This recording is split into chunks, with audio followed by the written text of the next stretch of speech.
మాజీ మంత్రి BRS working president KTR పై ED case నమోదు చేసింది. ఏసీబీ నమోదు చేసిన ఎఫ్ఐఆర్ ఆధారంగా ఈడీ కేసు నమోదు చేసింది. పీఎంఎల్ఏస్ ఫేమ్ చట్టం కింద కేటీఆర్ పై ఈడీ కేసు. 1-2 రోజుల్లో ఈడీ కేటీఆర్ కు నోటీసులు పంపించనున్నట్లు సమాచారం.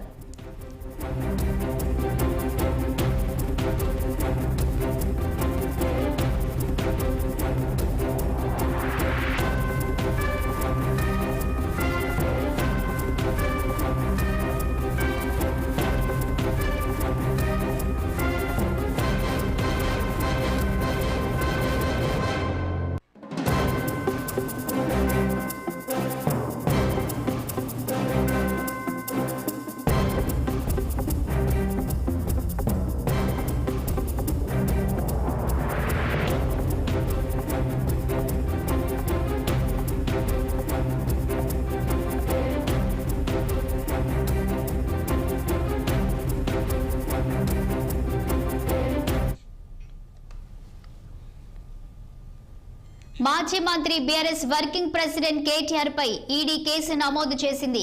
ఏసీబీ నమోదు చేసిన ఎఫ్ఐఆర్ ఆధారంగా ఈడీ కేసు నమోదు చేసింది. పీఎంఎల్ఏస్ ఫేమా చట్టం కింద కేటీఆర్ పై ఈడీ కేసు నమోదు చేసింది. 1-2 రోజుల్లో ఈడీ కేటీఆర్ కు నోటీసులు పంపించనున్నట్లు సమాచారం.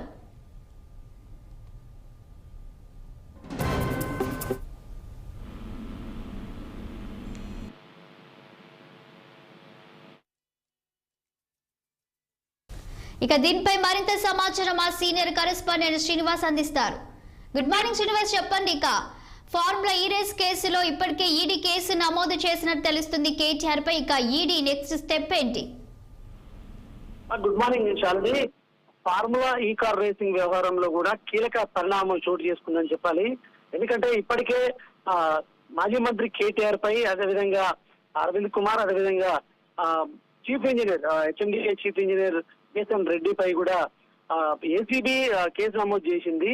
దీనికి సంబంధించి కూడా విచారించడానికి సిద్ధంగా ఉన్న నేపథ్యంలో కూడా మరొక ఈ పరిణామం చోటు చేసుకుందని చెప్పాలి. ఎందుకంటే ఈ ఏసీబీ కేసు ఆధారంగా ఈడీ కూడా మనీ లాండరింగ్ అండ్ ఫెమా ఉల్లంఘన కింద కేసు నమోదు చేసింది. అయితే ఏసీబీకి కూడా లేఖ రాసిన పరిస్థితుంది. అంటే ఏసీబీ కేసు ఆధారంగా కూడా ఈడీ ఈసీఐఆర్ ని నమోదు చేసింది. ఈ నేపథ్యంలో కూడా ఏసీబీకి సంబంధించి వివరాలు ఇవ్వాలంటూ కూడా ఇప్పటికే ఈడీ అయితే ఏసీబీకి ఒక లేఖ రాసిన పరిస్థితుంది. ఏదైతే గత బీఆర్ఎస్ ప్రభుత్వంలో జరిగినటువంటి ఫార్ములా ఈ కార్ రేసింగ్ సంబంధించిన వ్యవహారంలో కూడా 55 కోట్లు ఇటు పరిపాలనా అనుమతులు లేకుండా మౌలిక ఆదేశాలతో కూడా 55 కోట్లు విదేశాలకు తరలించారు. అదేవిధంగా ఏదైతే Indian overseas bank Himayat Nagar branch నుండి ఈ పౌండ్లు అంటే డబ్బులను పౌండ్లుగా మార్చి విదేశాలకు తరలించారనే అభియోగంతో కూడా ఏసీబీ కేసు నమోదు చేసింది. ఈ క్రమంలో కూడా దీనికి సంబంధించి విచారించే క్రమంలో కూడా కేటీఆర్ కి ఏసీబీ నోటీసులు ఇచ్చిన నేపథ్యంలో కేటీఆర్ హైకోర్టుని ఆశ్రయించారు.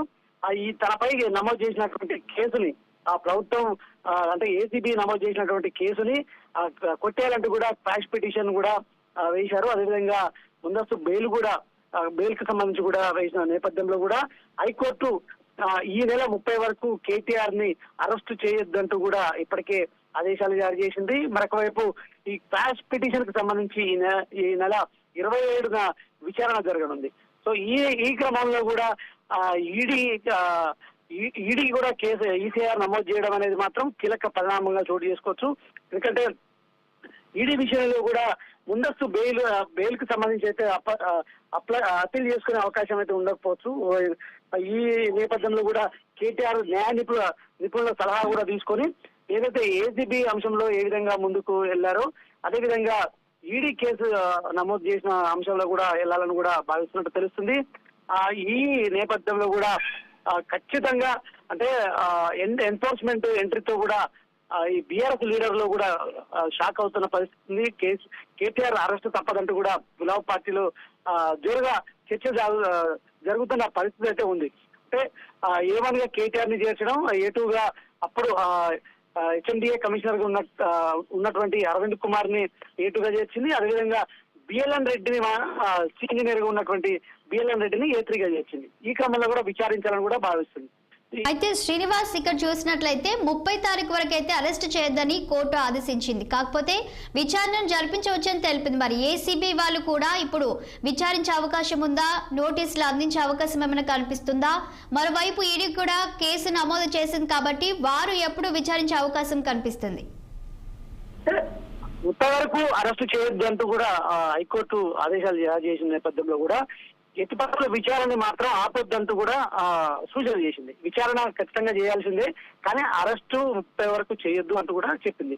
మరొకవైపు కేటీఆర్ వేసినటువంటి క్వాష్ పిటిషన్ కూడా ఈ నెల 27న హైకోర్టులో విచారణ జరగనుంది. ఈ క్రమంలో కూడా ఈడీ కూడా ఏసీబీ ఏదైతే కేసు నమోదు చేసిందో దాని ఆధారంగానే ఈడీ ఈసీఐఆర్ నమోదు చేసింది కేటీఆర్ పై, అదేవిధంగా అరవింద్ కుమార్ పై, బిఎస్ఎన్ రెడ్డి పై.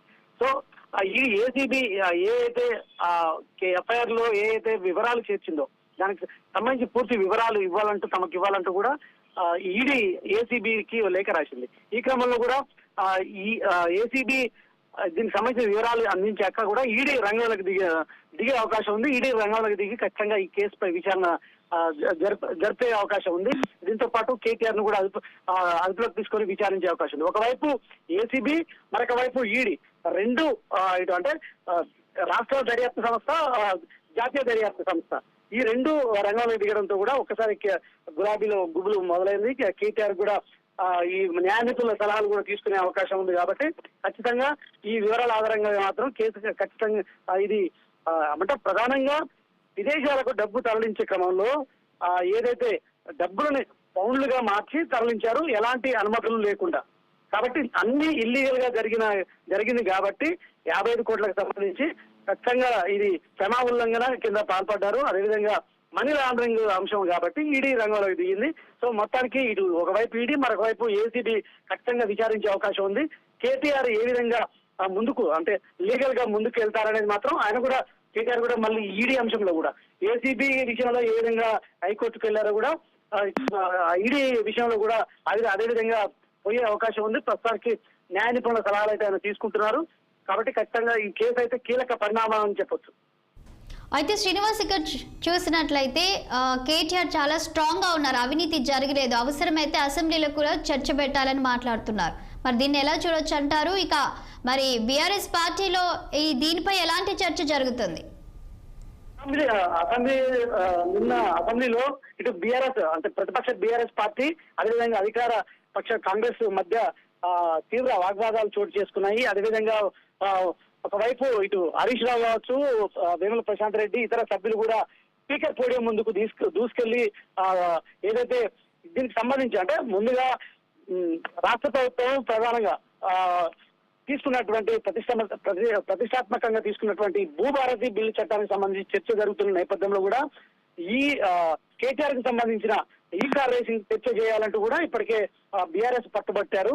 అదేవిధంగా ఎందుకంటే కేటీఆర్ పై ఆరోపణలు చేస్తున్నారు కాబట్టి దీనిపై చర్చ చేయాలి, నేను ఎలాంటి తప్పు చేయలేదు, ఎలాంటి ఉల్లంఘనలకు పాల్పడలేదు కాబట్టి, అవినీతికి పాల్పడలేదు కాబట్టి ఖచ్చితంగా చర్చ చేయాలంటూ కూడా బీఆర్ఎస్ సభ్యులు పట్టుబట్టుతున్న నేపథ్యంలో కూడా ప్రధానమైన ప్రజలకు ఉపయోగపడే భూభారతి చట్టంపై చర్చ చేయకుండా దీనికి సంబంధించి చర్చ చేయడం ఏంటంటే కూడా ఇటు కాంగ్రెస్ సభ్యులు మండిపోవడంతో పాటు ఇప్పటికే గవర్నర్ అనుమతి ఇచ్చాడు. అదేవిధంగా ఏసీబీ విచారణ కొనసాగిస్తుంది కాబట్టి అసెంబ్లీలో దీన్ని చర్చించడానికి వీలు కాదు.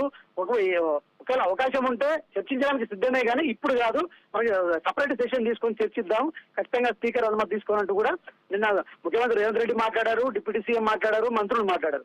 కానీ బీఆర్ఎస్ సభ్యులు మాత్రం దీని మీద చర్చ పెట్టాల్సిందంటూ కూడా సీరియస్ గా స్పీకర్ పోడియం ముందుకు పోవడం, ఆ పేపర్లు భూభారతికి సంబంధించిన పేపర్స్ ని స్పీకర్ మీద ఇవ్వడం అనేది కీలక అంటే పరిణామంగా చూడొచ్చు. దీనిపై సీరియస్ గా బీఆర్ఎస్ సభ్యుల మీద ఆగ్రహం వ్యక్తం చేస్తున్న పరిస్థితి. ఇప్పటికే అలాంటి వారిపై చర్యలు తీసుకోవాలంటూ కూడా సీఎం రేవంత్ రెడ్డి నిన్న అసెంబ్లీలో మాట్లాడిన పరిస్థితి. కాబట్టి ఖచ్చితంగా కేటీఆర్ నేను ఎలాంటి తప్పు చేయలేదు, న్యాయపరంగా ఎదుర్కొంటానంటూ కూడా ఆయన స్పష్టం చేశారు. తాను దేనికైనా సిద్ధమే, జైలుకు పోవడానికైనా సిద్ధమే, ఖచ్చితంగా నేను తప్పు చేయలేదు, నన్ను కావాలని ఈ కేసులో ఇరికించి నన్ను అరెస్ట్ చేయాలని కూడా కాంగ్రెస్ ప్రభుత్వం చూస్తూ సీఎం రేవంత్ రెడ్డి కక్షపూరిత వ్యవహారం అది ఖచ్చితంగా ఎండగడతాం ప్రజల్లో, అంటూ కూడా కేటీఆర్ చెప్తున్న పరిస్థితి. మరి దీనికి సంబంధించి అయితే అన్ని ఇప్పటికే ఆధారాలు ఏసీబీ సేకరించింది.